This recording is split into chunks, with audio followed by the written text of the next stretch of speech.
statement yang kami sampaikan kepada beliau, saya sendiri menyampaikan pada saat itu adalah salam hormat kepada Pak Wapres bahwa Pak Wapres mencanangkan pembangunan Indonesia Timur. Seolah-olah ini memang Barat ini sudah selesai. Sekarang fokusnya ke Indonesia Timur. Tapi sebetulnya Pak Wapres ada satu wilayah di wilayah kami sana, pantai barat Sumatera Utara, yang terdiri dari Nias dan Tapanuli bagian selatan, itu sangat ketinggalan.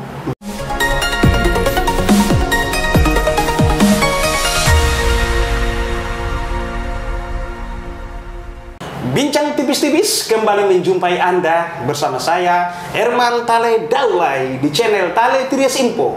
Di channel ini berbagai isu terkini yang menjadi perhatian publik dan narasumber yang kita hadirkan untuk membahas isu tersebut akan kita iris menjadi tipis-tipis.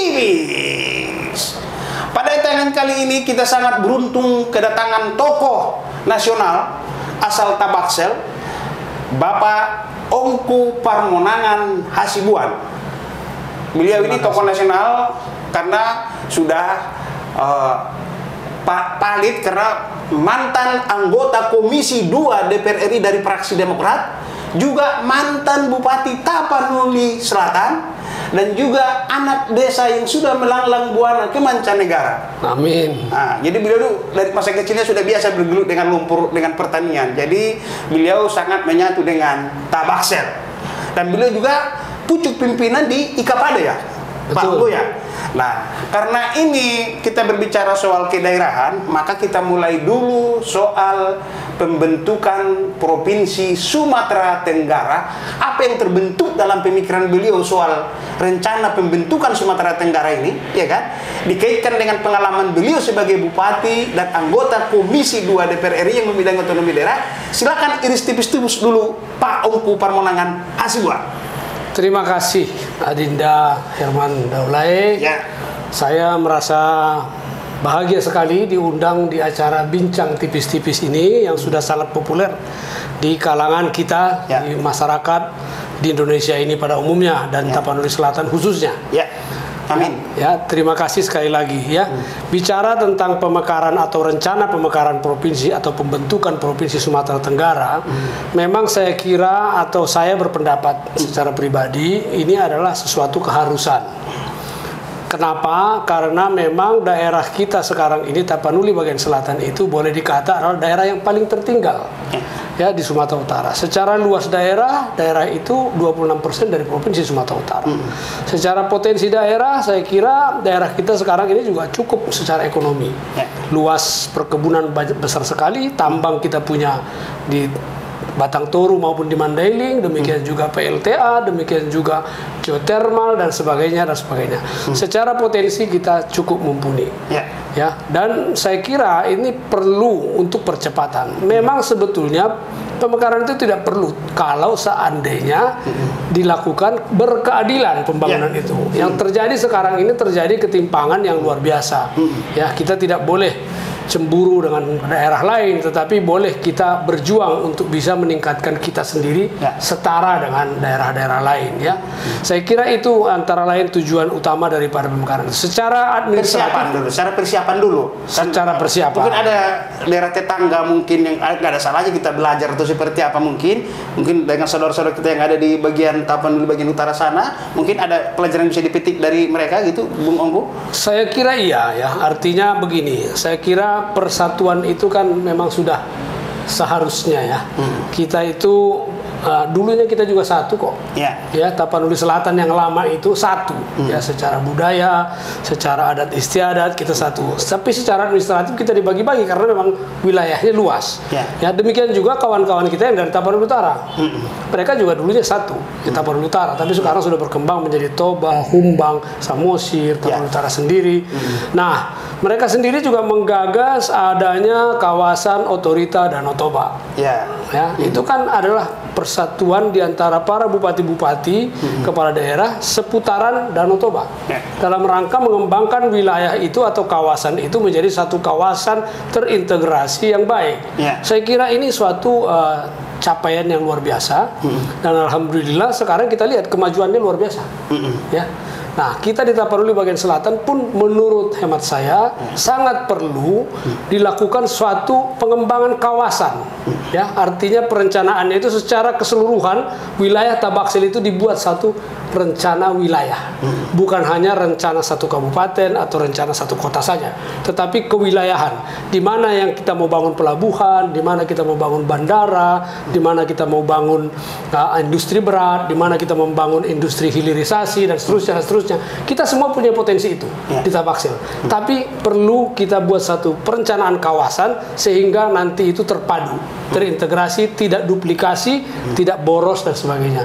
Ini mungkin satu gagasan yang perlu kita bincangkan bersama-sama seluruh tokoh-tokoh masyarakat Tapanuli bagian selatan. Bagaimana caranya kita bersatu membuat daerah kita itu akan menjadi terintegrasi. Ada yang menarik nih. Jadi pembicaraan bersama tokoh-tokoh berkumpul. Boleh jadi di ajang halal bil halal nanti 2025 ini, pada momen itu bisa ada pidato politik ataupun para tokoh memberikan sambutan pada kesempatan itu. Gimana Bung Ongko? Acara halal bil halal memang sejatinya adalah tapi boleh. halal bil halal artinya itu silaturahim, basicnya silaturahim. Tapi kan silaturahim ini juga mempersatukan persaudaraan yang terpencar di Jabodetabek ini, yang jumlahnya konon ada sekitar 150 persaudaraan. Masyarakat Tabaksel adakah rencana bikin halal bil halal di Jakarta 2025 ini dengan maksudnya dengan hajat besar gitu? Ada rencana? Ya, itu rencana kita. Kita sedang mau merencanakan itu. Kebetulan yang menggagasnya itu adalah kawan-kawan yang dari Bogor.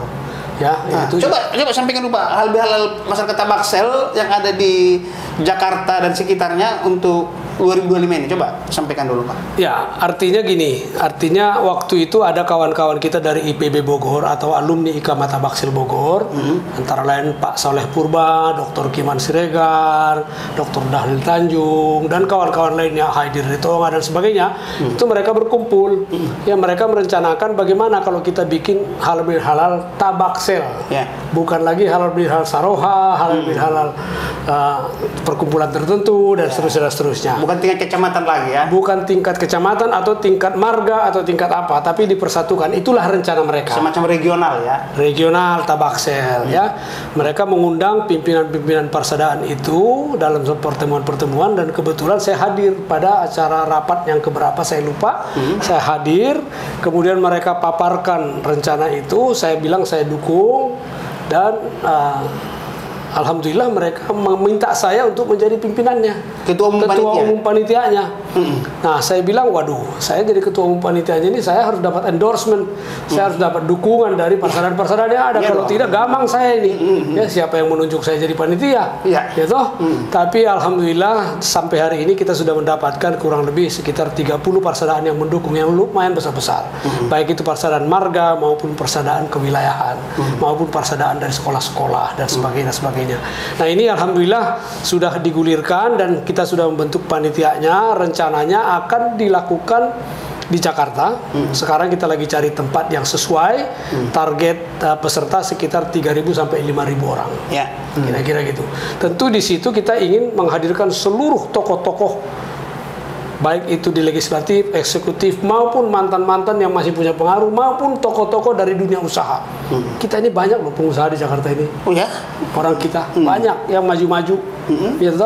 Nah, ini juga perlu kita himpun. Bagaimana supaya mereka juga mau berinvestasi di daerah kita nantinya suatu saat, kalau seandainya mardo mutahi istilahnya.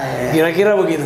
Tetapi itu kan next step lah dari halal bil halal. Halal bil halal itu adalah silaturahim pada dasarnya.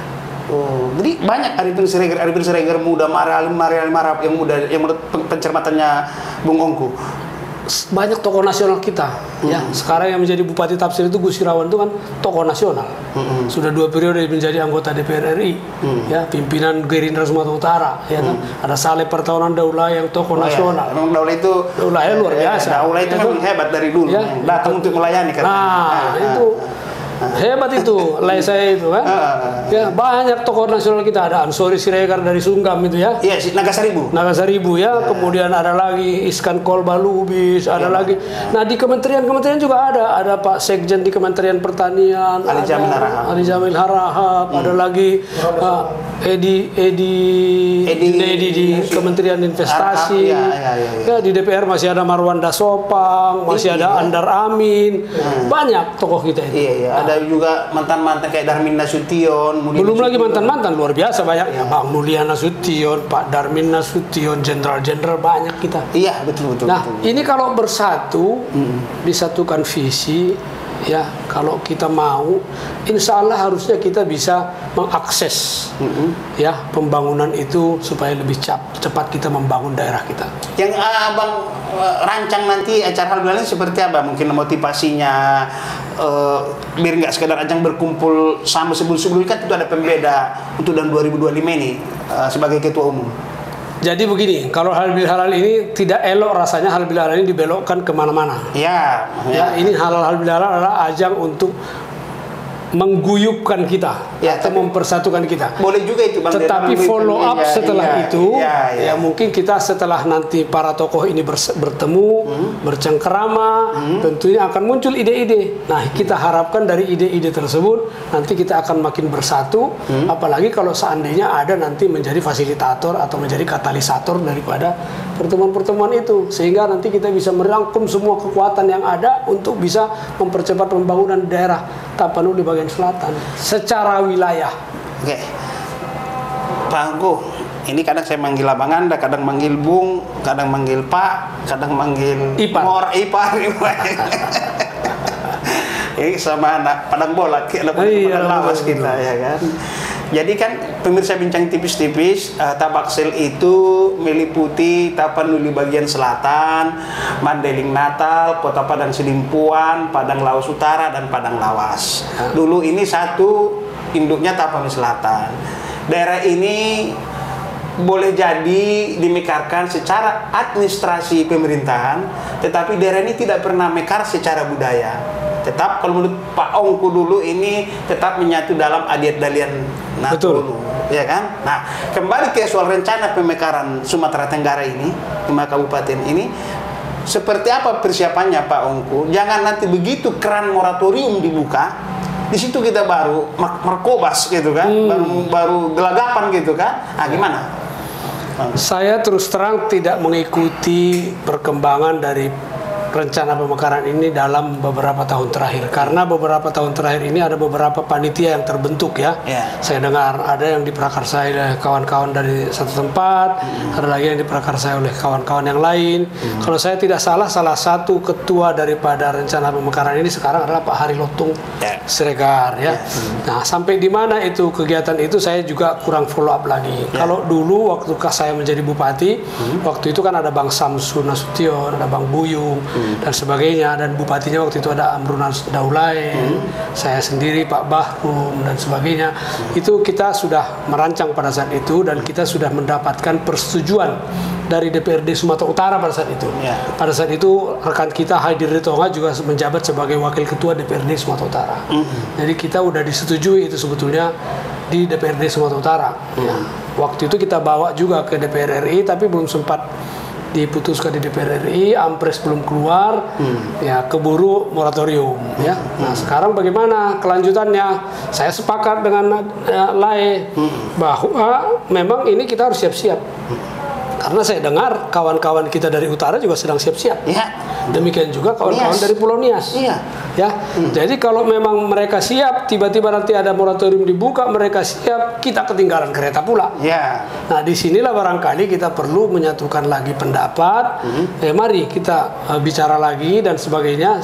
Silahkan siapa yang mau kita kedepankan sebagai pimpinan daripada rencana ini. Yang penting kita satu arah bersama-sama mewujudkan ini. Terus terang memang barangkali ada saja teman-teman atau para tokoh yang tidak setuju dengan rencana ini, karena buat apa sih banyak-banyak pemerintahan kalau toh rakyatnya itu tidak terurus. Nah, justru kita ini berharap dengan adanya pemerintahan, pelayanan ke publik itu lebih dekat. Ya, yang kedua, pembangunan ke daerah kita semakin terperhatikan karena sudah menjadi provinsi. Yang ketiga, aspek perpajakan, pendapatan daerah kita, seluruh aspek daripada pendapatan perkebunan, pendapatan dari BBM, pajak BBM, pendapatan dari pajak tambang bagi hasil dan sebagainya, itu akan makin besar kita dapat kalau kita menjadi satu daerah sendiri gitu loh. Sekarang kan masih dibagi-bagi luas. Ya. Ya, gitu. Dari pencermatan mora saya, Ongku Parmonangan Hasibuan sebagai mantan Bupati Tapsel, tentu kan sudah bisa mendiagnosa. Kalau nggak mekar dia akan seperti ini. Kalau mekar ada lompatan-lompatan yang didapat. Itu bisa. Harapannya begitu. Yang pertama, kalau kita mekar terus terang, boleh dikata ya sesuai undang-undang pertambangan, bagi hasil pertambangan itu kan ada bagian provinsi, ada bagian kabupaten produsen, ada bagian kabupaten. Nah, artinya itu nanti bagian provinsi itu menjadi bagian kita. Iya. Kalau sekarang kan bagian provinsi Sumatera Utara. Dapat 2 kita ya. Dapat 2. Ya. Demikian juga dari pajak perkebunan, air bawah tanah, ya, pajak air permukaan, pajak BBM, pajak kendaraan bermotor dan sebagainya. Itu kan akan terkumpul di daerah situ. Sehingga pendapatan asli daerah kita nanti itu benar-benar akan kita nikmati sendiri. Kalau sekarang kan kita menjadi daerah tanda kutip barangkali ini penyumbang. Penyumbang ke daerah-daerah kawan-kawan kita yang lain. Kita tidak berkeberatan karena itu bagian dari kebijakan NKRI sebagai satu bagian dari NKRI. Kita tentu juga tidak keberatan berbagi. Tetapi kan kalau kita sendiri tidak maju-maju sementara kita membagi terus, ya aduh gimana lah itu. Boleh nggak saya mengatakan begini Pak Ongku? Pemekaran Sumatera Tenggara suatu keharusan. Kalau saya ditanya secara pribadi, ya itu keharusan. Alasannya? Alasan itu tadi sudah terlalu lama kita ketinggalan. Ya, ketika Pak Yusuf Kalla masih menjadi Wapres, saya bersama Bang Amru, bersama perwakilan dari Kabupaten Palas dan Paluta waktu itu datang menghadap beliau, membicarakan tentang pemekaran ini. Statement yang kami sampaikan kepada beliau, saya sendiri menyampaikan pada saat itu adalah salam hormat kepada Pak Wapres bahwa Pak Wapres mencanangkan pembangunan Indonesia Timur. Seolah-olah ini memang Barat ini sudah selesai. Sekarang fokusnya ke Indonesia Timur. Tapi sebetulnya Pak Wapres ada satu wilayah di wilayah kami sana, pantai barat Sumatera Utara, yang terdiri dari Nias dan Tapanuli bagian selatan. Itu sangat ketinggalan. Itu sama saja dengan Indonesia Timur. Daerah kita itu, kalau Anda ke Nias itu lihat aja, itu susah. Anda ke daerah kita ke Natal, ya waktu kampanye kan setengah mati kita. Anda ke daerah Tapanuli Selatan saja, daerah Siais, Angkola Selatan itu cuma 7 km dari Parangsidimpuan, itu terbengkalai, tidak terurus, kan gitu ya. Nah, kenapa tidak terurus? Karena ya itu tadi, kita punya kebun, kita punya hutan, tapi kemana hasilnya itu semua? Ya, itu kan semuanya juga dimiliki oleh orang-orang luar ya, yang dari sana. Oke, kita nggak keberatan karena itu bagian dari investasi. Tapi apa yang kita dapat dari investasi itu? Saya maksud kita itu siapa? Daerah. Ya, ada kalau kita bicara teori ekonomi trickle down effect, ada manfaatnya, yaitu ada buruh yang dari kita, ada ini pasar yang kepake. Tapi mayoritas itu kan larinya ke luar dari daerah kita. Yang kita dapat jalanan rusak. Ya. Terakhir nih Bang, kalau ini jadi dimekarkan, apa saja potensi yang bisa dipacu, ya kan? Karena Abang pasti tahu lah, karena pernah menjadi bupati kan gitu. Sekarang begini, program Presiden Prabowo itu yang paling utama kan ketahanan pangan. Oh, Astacita, butir kedua. Astacita ya. Energi. Habis itu ketahanan energi. Ketahanan air dan seterusnya Astacita beliau. Salah satu ketahanan energi itu apa? Hilirisasi daripada biodiesel atau bahan bakar nabati. Perkebunan di Padang Lawas Utara, Padang Lawas Utara, Mandailing Natal dan Tapanuli Selatan itu luar biasa luas. Hilirisasi nanti ya. Ya, di Padang Lawas saja ada sekitar 27 perusahaan perkebunan besar. Hanya di Padang Lawas. Iya, katanya dari hilirisasi sawit itu bukan bisa marga, bisa kosmetik, minyak goreng, segala macam. 100 lebih katanya. Yang paling dasar ya kita mau bikin BBM bahan bakar nabati. Ya 100 step aja kita bikin biofuel. Itu sekarang yang sedang dibutuhkan. Kita sekarang sudah B40. Itu salah satu. Baik Pak Ongku, demikian bincang tipis-tipis bersama Bapak Ongku Parmonangan Hasibuan yang mencerminkan namanya memang Parmonang-monang ya. Amin. Terima kasih. Pernah jadi bupati, pernah jadi anggota DPR ya kan? Soal naik turun itu yang namanya dinamika kehidupan ya, Moraku. Itu katanya politik kan begitu. Oke, assalamualaikum warahmatullahi wabarakatuh. Waalaikumsalam. Terima kasih.